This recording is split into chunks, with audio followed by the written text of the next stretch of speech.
Okay, good afternoon, everybody. Thank you so much for coming.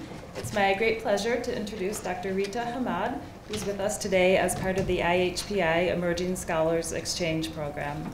So Dr. Hamad is a family medicine physician and a social epidemiologist who comes to us from the San Francisco Bay Area, which is why we arranged the weather like this, so she would feel right at home. She also did all her training in the Bay Area. She did the joint medical program at UC Berkeley and UCSF, along with a Master's of Public Health from Berkeley, followed by a Ph.D. in epidemiology at Stanford.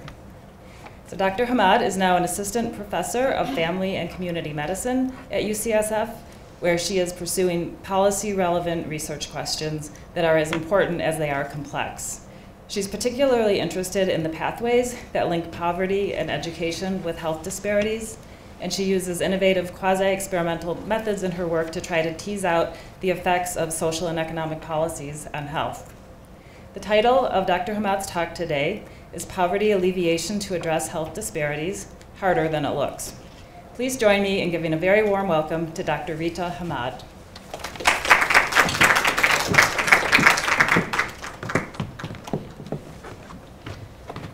Thank you for that great introduction, and thanks to all of you for being here today. Let me step a little bit this way out of the light. Just get my phone timer going so I don't go over. So yeah, it's a pleasure to be here today, and I'm really excited to speak to you all about this, this topic and hear some of your comments and feedback afterwards.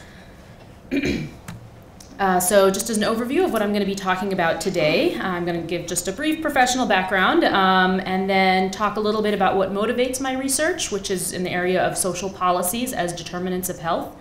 I'm going to give a little bit of background on one policy in particular that I do a lot of work on, which is the earned income tax credit. And then I'm going to present two studies in particular where I've looked at the effects of the EITC, the earned income tax credit, on health. And I have half a study because I have one that's sort of in progress.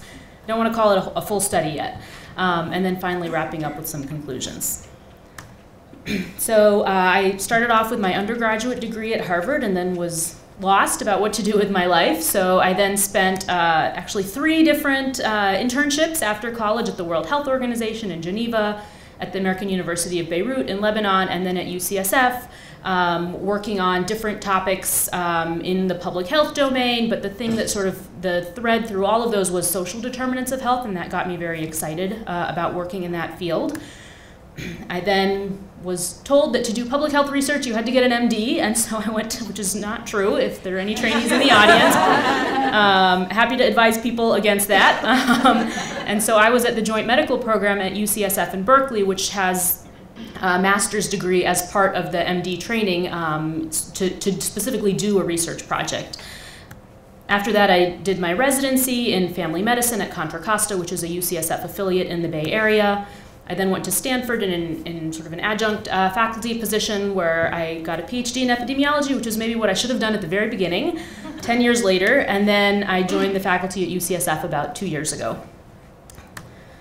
So what motivates my research? I want to address that question, but I'm going to rephrase it as what are the determinants of health? Since I have a lot of slides today, I'm not going to do sort of a Q&A to get you guys to fill this in. So I'll just go through what are the big categories that determine population health. So, you know, I'm at UCSF, which is primarily a medical center, and some of my colleagues don't like this, but the smallest sliver is clinical care at about 10%. Next are genes and biology, which many of my Stanford colleagues probably wouldn't like because there's a big thread of genetic epidemiology at Stanford. Next, we have the physical environment. These are things like pollution or housing. Health behaviors make up about 30%, things like smoking and alcohol, physical activity. And finally, we have social factors, which is registering here at 40%. And my disclaimer here is that these percentages it's not a precise quantitative analysis. They're not intended to be exact. These estimates are from the Centers for Disease Control, but a lot of public health organizations have put out similar numbers, like from Robert Wood Johnson, and they generally fall in this range, the message being that social factors are hugely important in determining population health. And that's sort of what led me to my research interest, which it focuses on the social determinants of health, health disparities across the lifespan. So in terms of thinking about categories of social determinants, many of you are probably familiar with this figure or something like it, which illustrates the determinants of health according to the social ecological model. So we have anything from upstream, macro level, social and economic policies, down to individual risk factors and everything in between. And the idea is that intervening on each of these factors, and particularly social and economic policies, has the potential to influence health and inequities at the population level. So let's talk specifically about one social factor, and it's one of the ones that I'm most interested, which is poverty. And we know that the U.S. is, in the U.S. this is a particularly pervasive risk factor, and in fact the U.S. has among the highest poverty rates of any other high-income country. For children, for example, 1 in 5 children live below 50% of the national median income. And in fact, the U.S. is 34th out of 35 high-income countries in terms of the child poverty rate. And it's beating out only Romania, which was just added last year as a high-income country. So they just made it in, and those are the only people who were sort of beating out in this metric. And then you look at the Scandinavian countries, 3 or 4%. It's just mind-boggling the scope of what is going on in the United States. This figure shows poverty rates by state, and as you can see, there's a lot of variation. We have, actually I think I have a pointer here. Let's see. Which of these is the pointer? Okay, well, New England and the mountain states have poverty rates below 11%, while parts of the Southeast are 18, 20%, about double that rate. And I think it was Supreme Court Justice Brandeis who said that states are the laboratories of democracy because of the decentralization of social and economic policy in this country to state governments, and it may be that what we're seeing here is the effects of that. And so then let's tie this back to health. This is showing county-level age-standardized mortality across the country, and unsurprisingly, probably to most of you, this maps pretty well onto those poverty rates. And you probably can't see the numbers at the bottom, but again, we have New England and the mountain states with about 400 deaths per 100,000 population, compared with 4 times that rate, about 1,600 in parts of the Southeast. That figure that I just showed was focusing on mortality, and in social epidemiology, we refer to this relationship between socioeconomic status and health as the gradient. And this figure is obviously stylized. The relationship is not always linear, and there's a few notable exceptions like breast cancer incidence, which is higher among high-income women. But the message is that empirical work has repeatedly shown that better health, many domains of health are associated with improved socioeconomic status based on many operationalizations of socioeconomic status. Okay, so we've established the importance of social determinants of health, which probably many of you agreed with because you're here today. And so the next question is, where should we intervene? So you could think about intervening downstream at the individual level, for example, providing additional clinical care to low-income individuals. You could intervene a bit further upstream to provide household resources, which we know are going to affect those health outcomes. You could go further upstream and provide income in different forms. And then the furthest upstream, in this case, we have social and economic policy, which would potentially trickle down to many of these risk factors in maybe a more sweeping, although less precise, less targeted fashion. So let me quickly talk about the utility of intervening in the clinical setting versus at the population level further upstream, and in particular what I mean when I talk about population health. So let's say this box represents the US population, and the percent of those people who are seen by a doctor in a given year is about 80%. And then the percent of those that are seen by specialists is 35%. The percent of those people percent of the US population that's hospitalized in a given year is about 5%. And then the percentage of those at an academic hospital is about 0.5%. And this is just to point out that a lot of the sort of population health management approaches that are being increasingly driven by clinical centers, often academic hospitals, are really targeting just such a small sliver of the population. And so if we want to talk about a truly population health approach, we need to think about getting to all those people who do not have encounters in academic hospitals or clinical settings at all. And often those may be the highest risk patients who are uninsured and more at risk potentially. Okay, so now let's assume that we've decided we want to intervene upstream. how do we actually intervene? So here I've drawn out a relatively simple, looks complicated, I guess, but in the realm of causal diagrams, this is a relatively simple causal diagram that shows how, for example, a parent's socioeconomic status might affect a child's health. And so the first potential pathway is the top one. So a parent's occupation and income just might lead to the ability to better afford things like food, healthcare, and other household resources. There's the sort of middle social network and stress pathway, and that's thought to affect health potentially through derangements in metabolic and immune factors. And then finally, there's differences in health behaviors that are thought to maybe be due to social norms. And for the most part, you can imagine that it's hard to isolate the effects of any one of these characteristics, either due to the feasibility of or ethical challenges of randomizing any of these. And in traditional observational work, you can imagine if you're just trying to associate one of these with the other, you won't know if the true cause is poverty or if that's just because the relationship is confounded by any one of these other related factors. This is where economic policies come in. So the economic policies often present the opportunity where this confounding is no longer as big of an issue because they lead to variation in some of these characteristics that are unassociated with these other confounders, and it presents the opportunity for natural experiments. So why use a natural experiment? So the idea behind a natural experiment is that it's something that's happening in the real world, creating some kind of variation in one of these social factors that somewhat approximates a randomized controlled trial, or RCT. So the primary benefit is that we know that correlation is not equal to causation, and we want to introduce some kind of random variation in that exposure to really be able to determine whether that's the causal determinant of the health disparities that we're seeing. It actually presents some benefits relative to an RCT. So natural experiments are things that are happening in the real world. They're often more feasible or ethical to conduct than a randomized experiment of, poverty or educational attainment. And sometimes they're cheaper because you don't have to recruit and follow up and survey individuals, thousands of individuals for a long period of time. And of course, there are limitations. Natural experiments are often hard to identify. You have to be able to find a policy that's really resulting in quasi-random variation.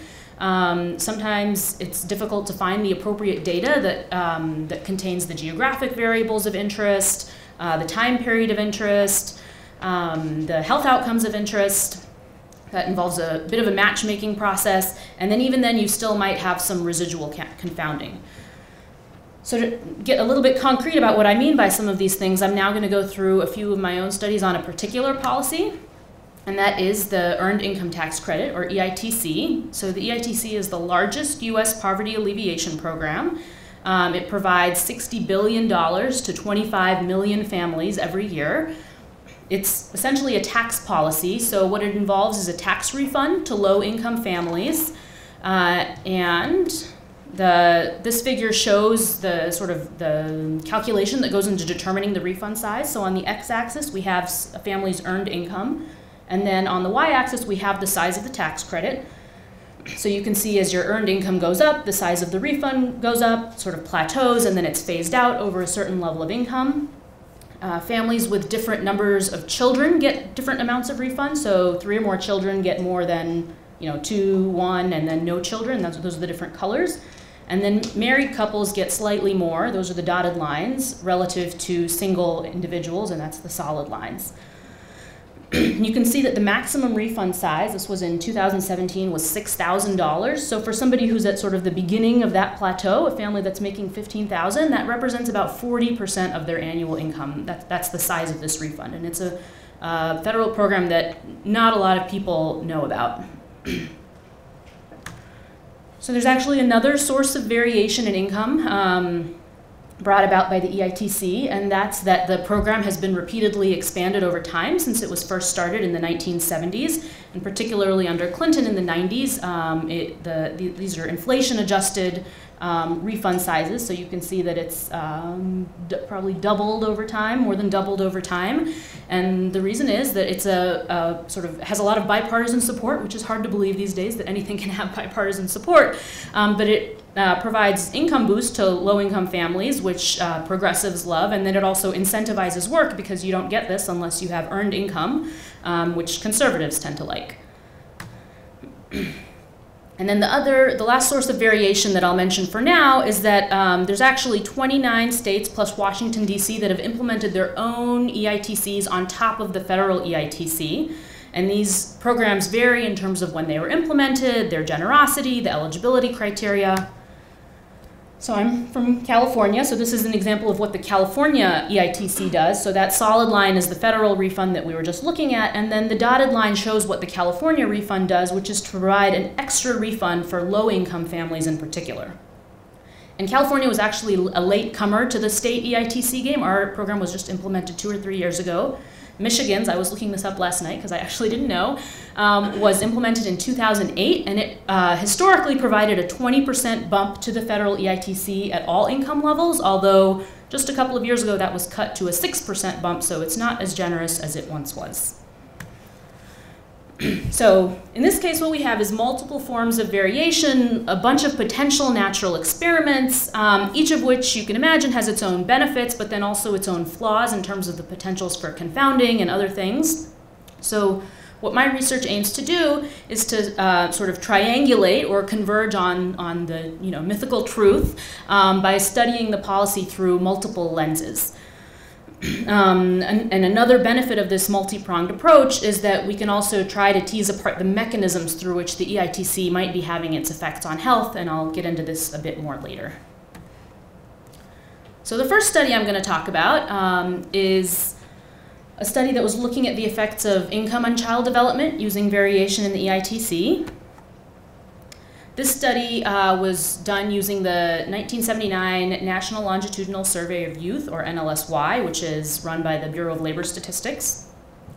Excuse me, it's a cohort study, so the same people are followed over time with biennial surveys. In this case, we were using the surveys from 1986 to the year 2000, just because that's when these people were having children and would be eligible for the EITC. And the inclusion criteria, we restricted the sample to low-income households just because high-income households are unlikely to ever qualify for the EITC and wouldn't be a good control group. So based on this, the sample size was about 3,600 women and 8,100 of their children.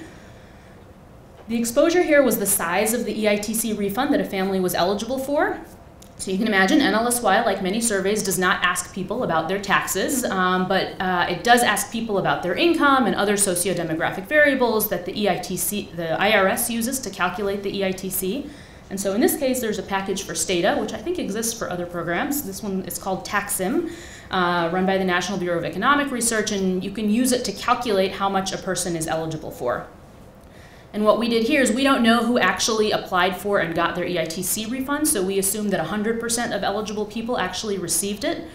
In reality, we know that about 80% of people during the study period received their EITC, so this is sort of like an intent to treat strategy like in an RCT. So the outcomes we were looking at here are 2 outcomes that are intended to capture child development. These are the Behavioral Problems Index, which is measured by the NLSY for kids aged 4 to 14, and then the Home Observation and Measurement of the Environment score, which is measured for kids aged 0 to 14. So the first one, the BPI, asks questions like whether the child has anxiety or behavioral problems, and then the second one captures both physical and emotional aspects of the home environment, like how dark or cluttered the house is, whether anybody reads to the child. And the NLSY standardizes these to a national mean, to a national sample, so that the mean is at 100 and the standard deviation is 15. So we don't imagine that, receipt of the EITC is immediately going to change these outcomes, and so what we do is we look at the subsequent change between when they receive the EITC and the next time they're interviewed in 2 years, and then the next time they're interviewed after that in 4 years, so that we can sort of get at like the short and long-term changes in these outcomes as a result of the EITC payment. And then we have these time-varying covariates in our model.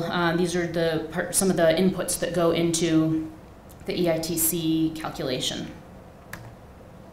So the first type of analysis we do is just your standard ordinary least squares, multivariable linear regression. What we do is we include fixed effects for child, and that's including like dummy variables for each child, so that you're only comparing the child to themselves sort of over time, you know, depending on like how much EITC they've gotten at different time points, as well as fixed effects or dummy variables for year to account for secular changes in these outcomes over time.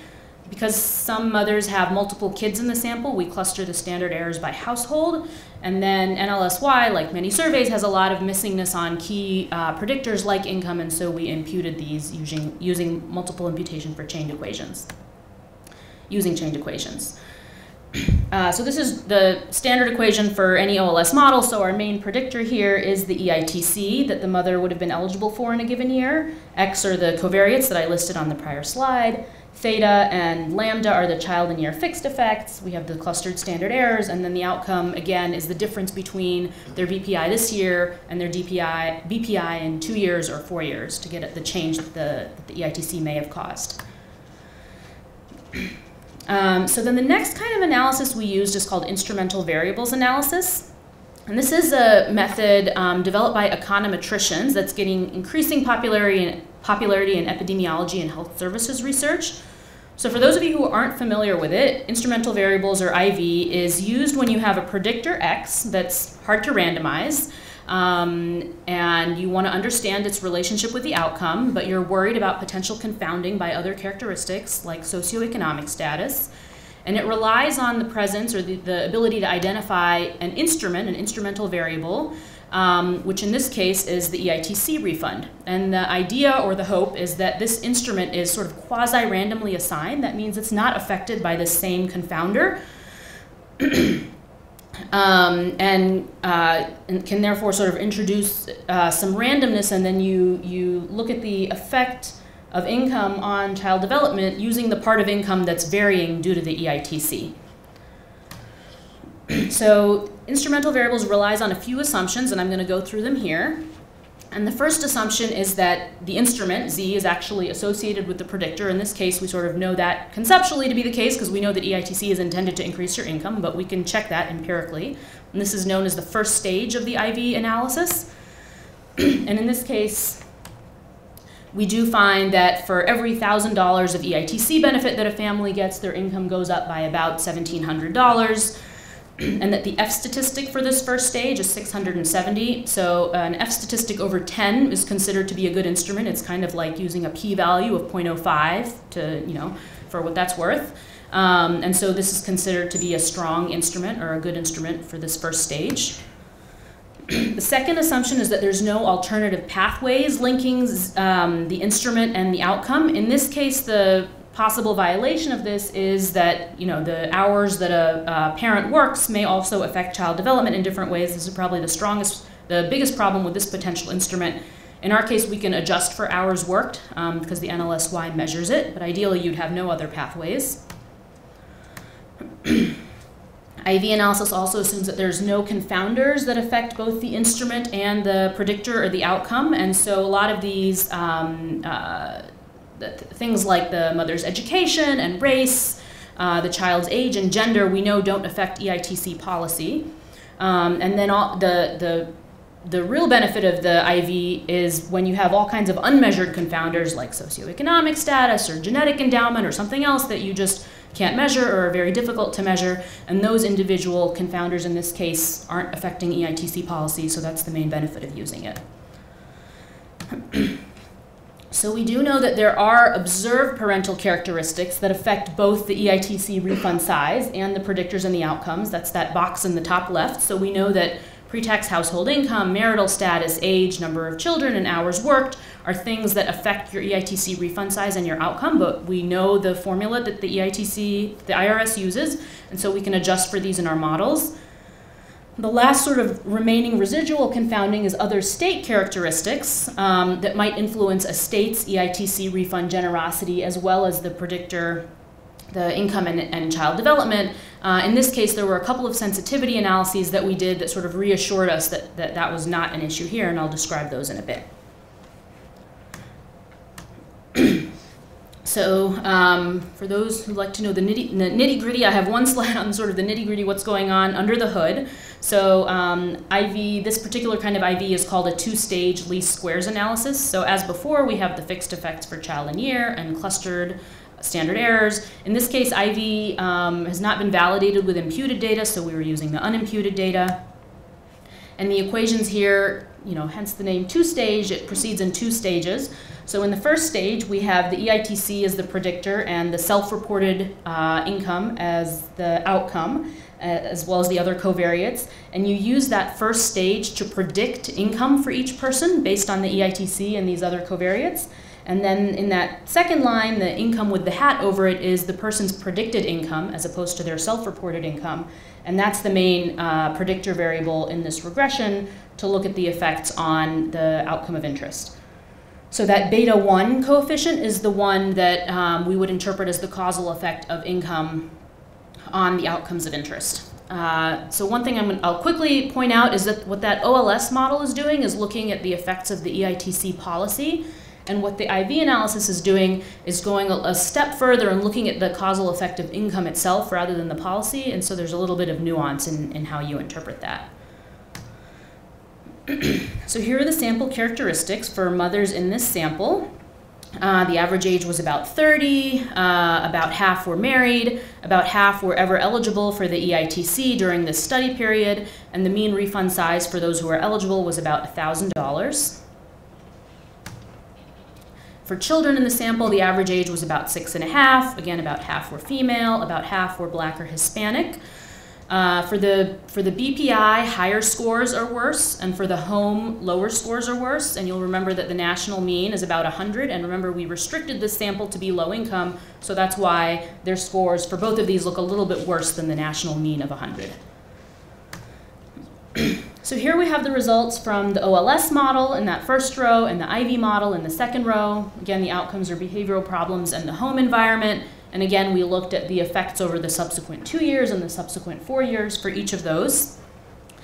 And what we see in that first column is that for the behavioral problems index in both the OLS and IV models, we see good. It's reduced, so that's reduced behavioral problems in response to getting the EITC. When we look at 4 years, it's still negative, slightly smaller coefficient and no longer statistically significant at traditional p-value cutoffs. For the home environment, we see that in the 2-year outlook, it's positive, which is good, although not statistically significant. And when you look at 4 years, actually you see the coefficient is a little bit bigger, and for the IV model is statistically significant. For the BPI model, what we think is going on is that in the aftermath of getting this income boost, behavioral problems are reduced due to some of those pathways that I was showing on the earlier causal diagram, but that maybe these fade over time. And for the home environment, what we think is going on is that prior qualitative work has showed that people tend to use their EITC refunds on durable goods and appliances and household investments. And that we also know that people who qualify for the EITC tend to do so repeatedly, so that maybe what this is reflecting is sort of a cumulative effect of the EITC on investment in home resources. Just to say, these effects represent about 2 to 5% of a standard deviation.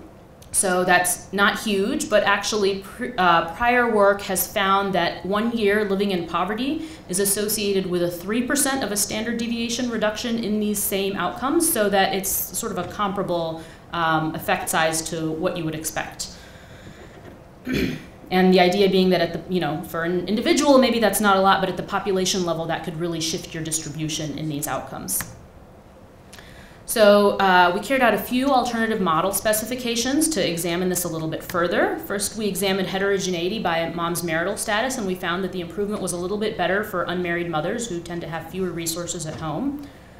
And then, as I mentioned, we carried out a couple of tests to sort of check for that potential for state-level residual confounding. The first thing we did was to add state-level unemployment and per capita GDP as time-varying covariates. And then the second thing we did was that we didn't even include the state EITC in the exposure. We only looked at the federal EITC so that state characteristics wouldn't be determining the exposure at all. And in both of these cases, the outcomes were, the results were largely similar to our primary analysis, so that we're not worried about that state-level residual confounding. The limitations of this particular analysis is that, well, the problem with IV is that it's difficult to generalize. So this is saying that the kind of income you get from the EITC, which is an annual lump sum benefit, results in these types of outcomes. It doesn't generalize to, let's say, if you were to increase the minimum wage or somebody to, was going to win the lottery. It's not generalizable to that. The other limitation, as I mentioned, is that the EITC might affect the outcomes through non-income pathways. And then the final limitations is that this particular study, we didn't sort of explicitly try to look at those cumulative effects of the EITC or looking at even longer term outcomes. So going back to this figure that I showed earlier, we start to get a sense that income is one potential pathway through which to address child health, although we haven't really gotten into the mediating pathways, which are numerous. We're not sure which of these might be driving this effect. So the next study that I'm going to present tried to test one of these in particular, which is spending on healthcare. And in particular, whether the EITC changes spending on healthcare. So before I get into the study itself, I'm going to tell you about one more source of variation in the EITC income. And what you have here is the months of the year on the x-axis, and then the share of people who are getting their tax refund in that month. The solid line is just your average taxpayer, so you can see that it's, sort of a delayed, people are not filing their taxes right in January. But for EITC recipients, they tend to know that they're going to get a large, thousands of dollars refund, and so they tend to file their taxes like right in January. So we have almost 60% of them getting their refund in February, another 30% or so in March, so that by April, 90% of people have gotten their refund, again, compared to this sort of more drawn-out process for everybody else. So what this means is that if we have surveys that are conducted over the course of a year, we can look at people who are interviewed right during the spring when we're expecting them to get their refund and compare them to other EITC eligible people who are just happen to be interviewed later in the year to see what the short-term effects of that income boost are, and we can sort of subtract out just the seasonal variation you'd expect in that outcome anyway among the non-EITC eligible group. So that's what we did for this particular study. And in this case, we were using the Medical Expenditure Panel Survey, or MEPS, which I think is run by the CDC. And this is essentially a serial cross-sectional study. So they interview a different set of people every other year. And these data we used from 1997 to 2012. Again, we restricted our sample to low-income households. And in this case, we got about 1.2 million people in our sample. And for reasons I won't get into right now, this was a study of adults, and the last one was of kids. As a family medicine person, I can study health over the life course. So usually the outcome often depends on who my collaborators are for a given study. So, sorry, I need to drink some water here. I'm going to lose my voice. I'll have you look at this while I'm drinking. So our outcomes were out-of-pocket spending in a variety of categories. So the first one was total out-of-pocket spending on clinical encounters. The second one was office space visits. And under that, we had a couple of subcategories. We also looked at dental, emergency department visits, outpatient hospital services, and then inpatient hospital services. And due just to the structure of the MEPS survey, we couldn't look at medication expenditures. We would have loved to have done that. So in this case, the analytic method we used is something called difference in differences analysis, which again is sort of drawn from the econometrics literature. And I'm going to explain this method using this figure, which isn't actually from our study data. It's just sort of an stylized educational tool. So what we've done is split up the year into February, March, April, when people are getting their tax refunds, and then the rest of the year. And what we ideally hope to see is that during the rest of the year, EITC eligible and ineligible people have roughly parallel trends in their healthcare expenditures. DID, difference in difference, just assumes that the trends are the same, not the actual levels, so it's fine that they're spaced out a bit. And then during the exposure window, what we might observe is that there's this change in the trend among the EITC eligible people. And DID assumes sort of this counterfactual change over time in that the EITC eligible group would have remained parallel to whatever whatever was happening in the ineligible group.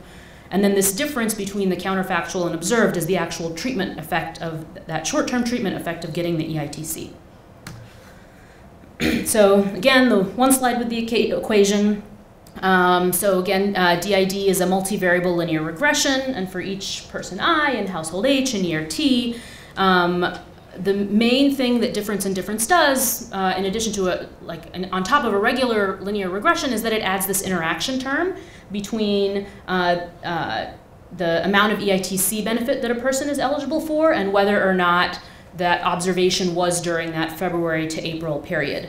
And then it adjusts for EITC eligibility, February to April, the list of covariates I have here. And again, we have fixed effects per year and standard errors clustered at the household level. And then the coefficient of interest here again is beta 1, which we interpret as the short-term effect of the EITC on healthcare expenditures. So sample characteristics, this is a lot of numbers, but basically that's the full sample up front, and then we broke it down into whether somebody was EITC eligible or non-eligible, and whether they were interviewed in February versus other months. I'll pause just to say that we tried a couple of specifications. One was looking just at February versus other months, one was looking at February and March, one was looking at February, March, and April to try to capture the whole exposure window. They all gave us similar results, so I'm just going to show you the February specification here. But so again, for each group, we split them up into February versus other months. And because of the way MEPS operates, it basically asks the same person about their expenditures over the course of the whole year. We see that the socio-demographic composition of the sample among EITC eligible people is the same in February and other months, and same for the non-EITC eligible people. It doesn't matter as much that they're different from each other, but just you want to see that they're sort of similar between February and other months. Same thing for race. And then we see that about a third of the sample was eligible for the EITC at any point during the study period, and that the average refund size here was about $1,700. So now we're going to look at the outcomes, and we do see potentially a little bit of variation in the outcomes.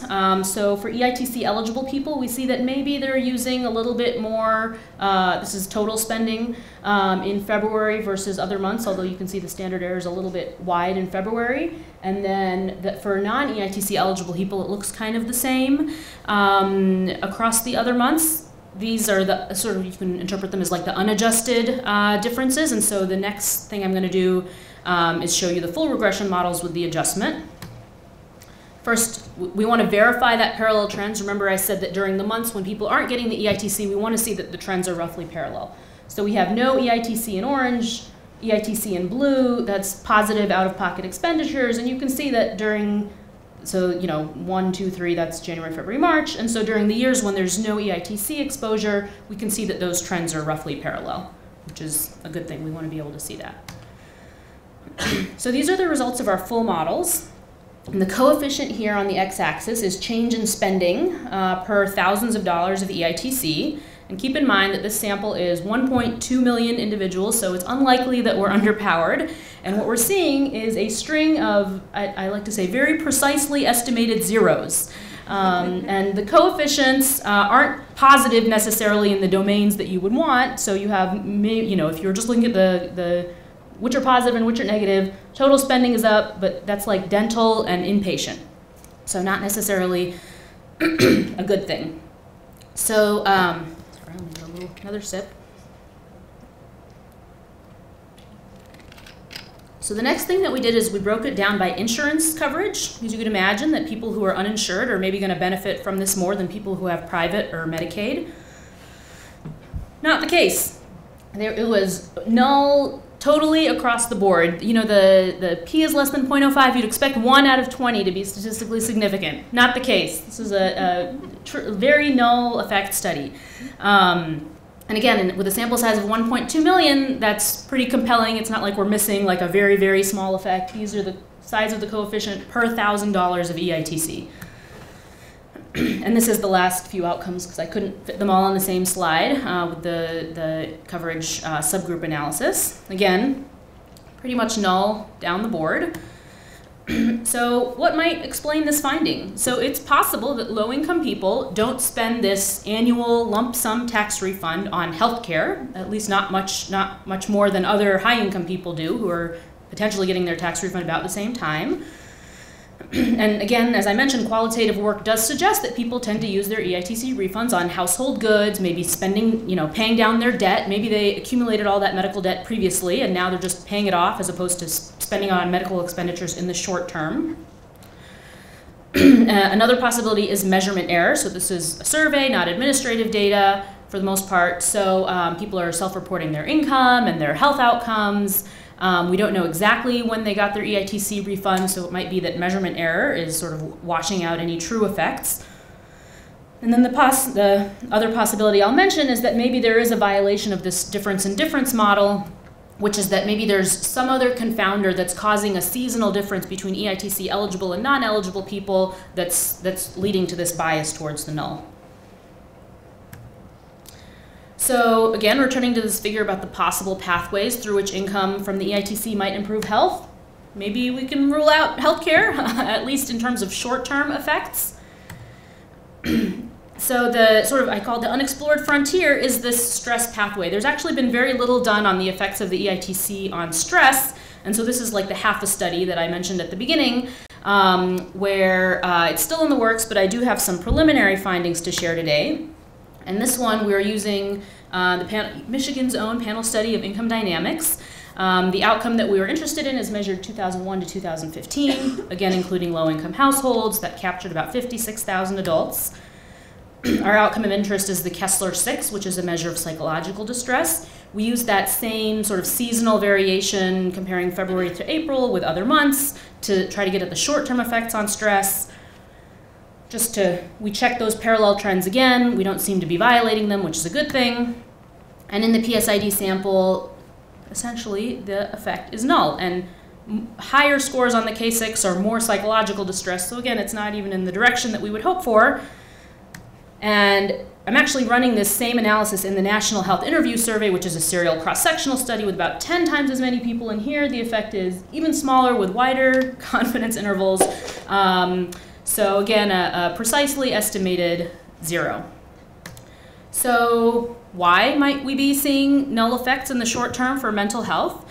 If you believe the results of these studies, so one possibility is that tax time is maybe a stressful time for low-income individuals. In recent years in particular, the Congress has passed legislation so that people who specifically qualify for the EITC, their refunds, even if they apply early, are held until the end of February. And purportedly it's to discourage fraudulent claims, although the IRS doesn't actually have time to audit everybody during those 3 weeks. So others have speculated that it's just sort of intimidation of low-income filers. That's since 2015, though, and these data go further back. The other possibility is that it's also known that EITC recipients are more likely to be audited than the majority of high-income earners. The rates here are still, the audit rate is still only 1.5%, and audits tend to happen the whole year, so that doesn't explain, again, sort of this short-term effect. And in fact, other studies, there's 2 studies that have been done already, and then I'm also doing studies of the long-term effects on mental health in both NHIS and PSID, and those actually are a more consistent positive story, that in the long run, EITC benefits lead to improvements in mental health.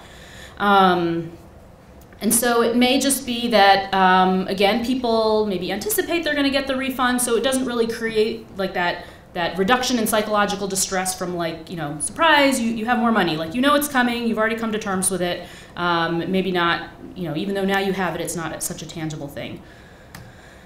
And then the final possibility is that, like I said, there may be this residual confounding. So a colleague of mine at Stanford, Jay Bhattacharya, looked at spending on food during winter months, and he found that unseasonable drops in temperature lead to a drop in spending on food because people are needing to spend more on fuel. And these months tend to be February and March, and I've heard here in Michigan, April also. So it may be that the EITC is just filling in these gaps that low-income people need to spend more of that money on fuel in the winter, and so it's not leading to changes in spending on other things and improvements in mental health. So this is potentially residual confounding in that difference and difference model. And relatedly, my first study that used this short-term variation in the EITC was looking at the effects on a number of child health outcomes, a few of which I've listed down here, and that study was also largely null. So it may be that these effects of income for the EITC are just more likely to be observed in the long term than the short term, and that potentially has implications for other kinds of income studies where funders may be interested in sort of quick results, but maybe you're not going to see those right away. Last night I was at dinner with a couple of Michigan colleagues, and we were talking about how the studies of basic income are coming up with not super positive results in the short run, but maybe this is what's going on, is it takes a little while for these health effects to become evident. So to summarize, what the studies I've shown here is that income from the EITC is associated with improvements in child development, which is consistent with other research that I didn't get a chance to present here from other groups, showing improvements in birth outcomes and test scores and other things. But the evidence on the short-term effects is less clear. And it's, we don't know, as with any null study, you don't know if that's truly like there's no effect or that there's these study design challenges and residual confounding with the difference and difference model in particular. So this is my glib conclusion, is that evaluating poverty alleviation policies is not straightforward and not easy. Again, particularly for funders who want fast results in like the 2-year timeline and 5-year timeline of a grant. That we need to potentially take a more life course perspective when we're looking for health effects. Also that, I feel like it goes without saying, but we need to evaluate even seemingly common sense policies that may have these, policies are complicated, they may have unintended effects, that we need to be using various kinds of study designs to try to understand the effects and the mechanisms that the effects are acting through. And finally, that at the end of the day, we might, we need to be prepared for answers that we don't like. I'm not saying that, we have now firmly concluded there are no short-term effects, but that we need to come to terms with that and maybe think about what that means. Finally, I want to acknowledge my collaborators on this work, David at Stanford and Matthew Niedzwiecki, who recently left UCSF for Mathematica, the trainees who helped with this, my mentors, and then the funding for this work. And that's it. Thank you.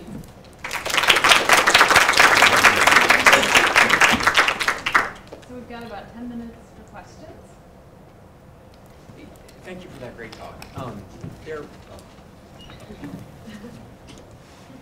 You maybe saw, I only know this from Twitter, there was recently this paper from NDER, I think by a group, at least some of them from Berkeley, that looked at the effect on suicide mortality, like looking at the timing of both higher minimum wage and EITC on suicide, and they found a dip in suicide rates in low-income adults, specifically in March. And I wonder specifically about whether the Kessler-6 is the right outcome to sort of pick up the signal that you're looking for. Yeah. Just thoughts on that. Yeah. And the discrepancy between your findings and say the suicide findings. Yeah.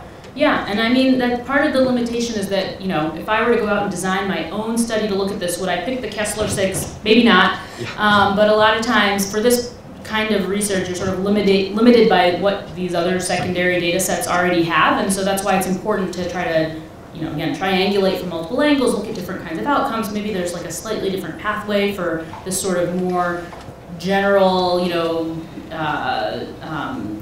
psychological distress versus something very acute like suicide potentially. So yeah, so that's the need to put all these together and not, the policymakers should never be deciding on just like my one study.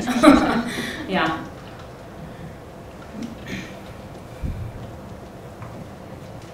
Hi, thanks for a great talk. So my question goes back to the first study where you're using the instrumental variable. Could you clarify exactly what variation you're exploiting for that instrument? Is it by state? And if so, are you using state level mixed effects at all or in a sensitivity analysis?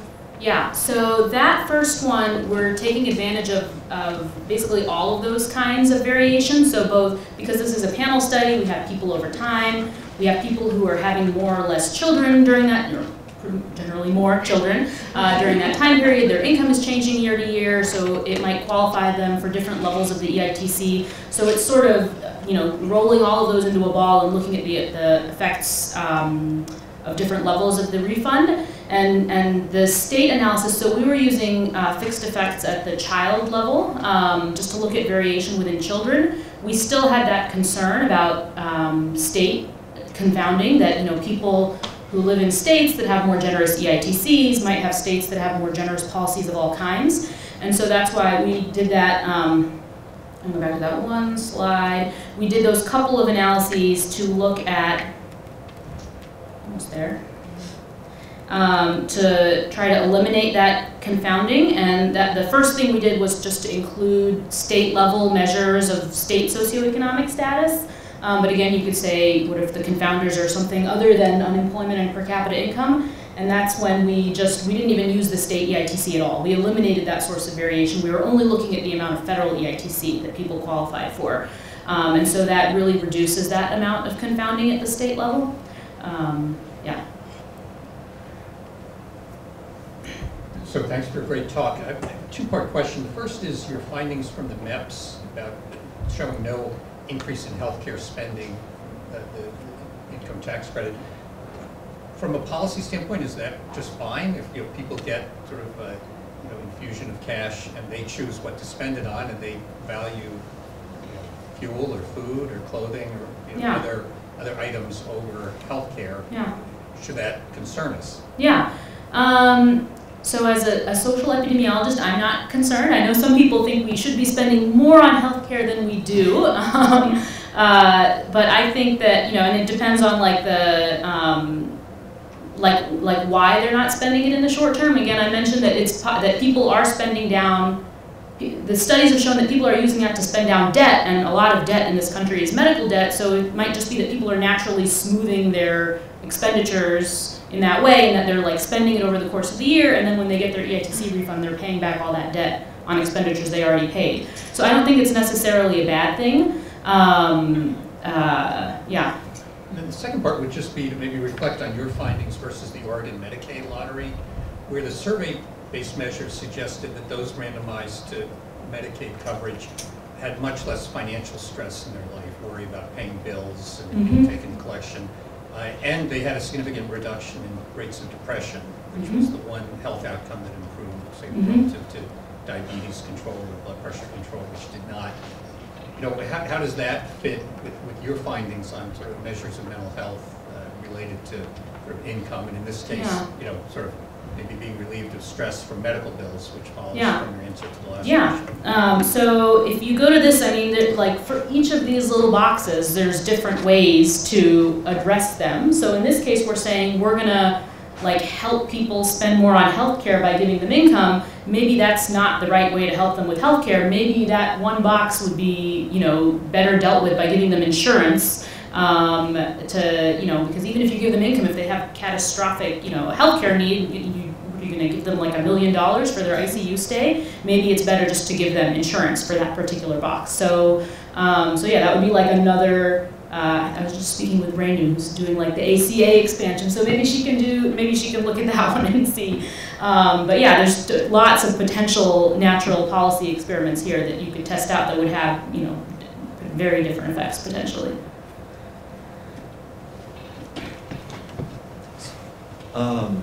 Thank you for the talk. And so do you have, in the second study, do you have any way to quantify spending that might take place for healthcare but to non-traditional methods? So like maybe someone goes to get a massage instead for help with back pain or something like foot or shoe inserts. Like, is there a way to look at that? That's a good question. So I wasn't the one who dug through the MEPS questionnaires, so I'm actually not sure. That's not a data set that I use a lot. My colleague Matt Niedzbetsky is more of a traditional health services researcher, but that's a good question. Yeah. And again, like we wish we could have studied medications, but MEPS just doesn't get people to specify exactly the month that they bought their medication in, so we couldn't use the strategy.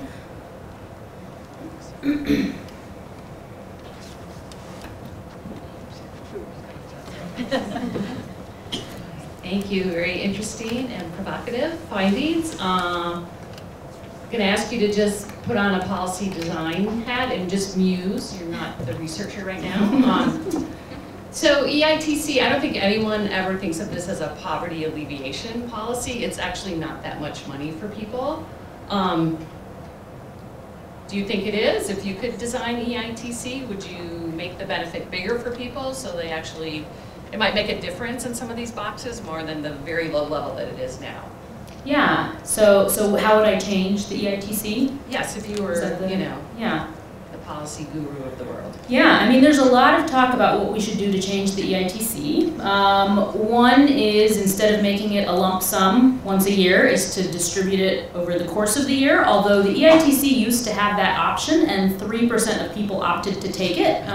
People just, even though you get it paid to you in advance, people still wanted the lump sum. So the thought is that maybe people are thinking about it like it's helping them save for like that one, big expenditure they want to make in the spring, and they're worried they're gonna fritter it away if they get it. But that's one possibility, is that if we sort of had people do that it would be more smoothing of income. The other possibility is there's been a lot of talk, I don't know if you remember, people without kids hardly get any, that we're sort of giving more to people with kids, but then the people without kids have very few options in terms of poverty alleviation, so that's another possibility.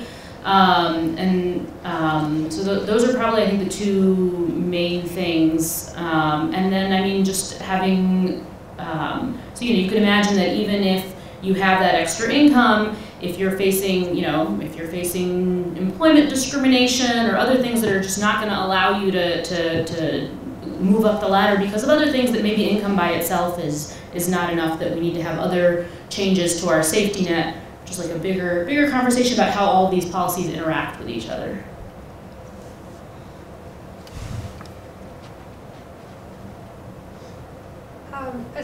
Especially since you were showing that the outcomes, the positive outcomes tend to be those that are in the longer term. And given that you've got data going back now to where we would expect the parents of current 6-year-olds to have been children themselves, have you seen anything with this, or have any aspiration to look at the impact on generational poverty? Yeah, that's definitely something. I mean, I think the biggest challenge to that is probably a data problem, that there's maybe a few data sets where you have 2 generations and you have maybe something like the panel study of income dynamics. You could see how much EITC somebody's parents were eligible for, and then you could follow them. The problem with PSID is it has a very small number of health outcomes, so if you're interested in looking at health outcomes, you'd be very limited. So I think that's definitely an interesting research question, and I like thinking about data problems and data matchmaking to policies, and I think that would be the main hurdle that I could think of. That's a super interesting question, though.